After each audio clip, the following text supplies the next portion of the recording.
We're starting clay. I want to talk to you about the stages of clay.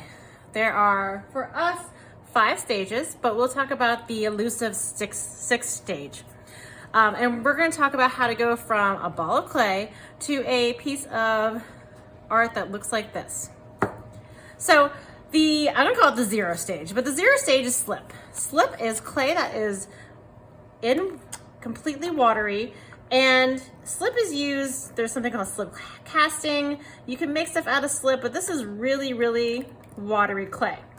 So we're gonna call that stage 0 because for most of our projects, we're not gonna be using it, but some of the other projects might use it. But that's not really where we start. So we'll call our first official step wet clay. Wet clay is flexible, or what they call plastic. It is malleable. You can make different things out of it. So flexible being that it is able to move around. So this is wet clay. You can see that I can squeeze it. If I really wanted to, I could ball this up and I can make it into something new after I wedge it. And if you're with me, we'll talk about wedging later on. But this is wet clay, where you go from a ball to something like this. Then, after it dries out a little bit, it's called leather hard. Now leather hard, see, I cannot move the shape of this, but it still kind of looks dark. It looks a little bit like clay still, but if you can tell, it's actually getting a little bit lighter. Leather hard clay, I describe it like a chocolate bar. So you can scratch a chocolate bar and little shavings would come off of it. It's really good for if you want to do fine designs, but you can no longer really shape it. So leather hard, my chocolate bar. Now the third stage of drawing is called bone dry. You see how light this is? This is because all the water and moisture that made this flexible has now dried and has left it completely bone dry. When you touch it, it actually no longer feels cold, where this one and this one, because it still has some water in it, actually do feel kind of cold. This one does not. Now bone dry clay, you're like, oh, it's done, it's dry. Well, actually no. So if you put water in this, or if this is a piece of bone dry clay, if you dropped it, it actually comes apart really easily still. So watch this. I can completely break it. And actually, this is really good to put back into slip because all these little pieces can dissolve and become slip. So this is from a ball of clay to when it's bone dry. All of that, and slip is called greenware because this is the stuff that came from the earth, the clay that came from the earth, and this could go back to the earth. This could go be part of our outside world again.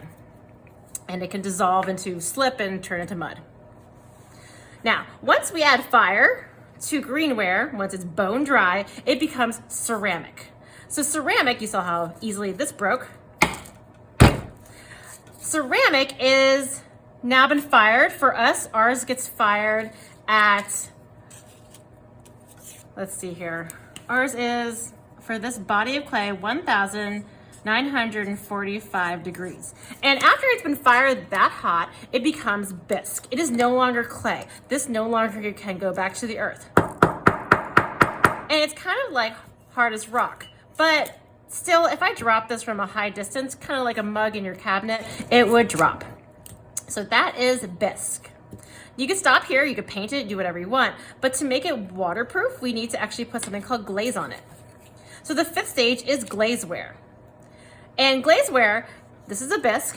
I painted the glaze on here. It's powdery, it has little tiny pieces of glass in it. And when I go to bake it again for a glaze fire, it turns into this. So you paint it on just like paint. Some of it even comes in like a paint bottle like this. And when I go to fire it again, it then becomes glazeware. So this is actually just bisque with glaze on it. And this is actually glazeware itself. This is still ceramic. This is still hard as a rock. And now I can actually use this. I can put things in it. I can wash it. It is waterproof. It can no longer return to the earth.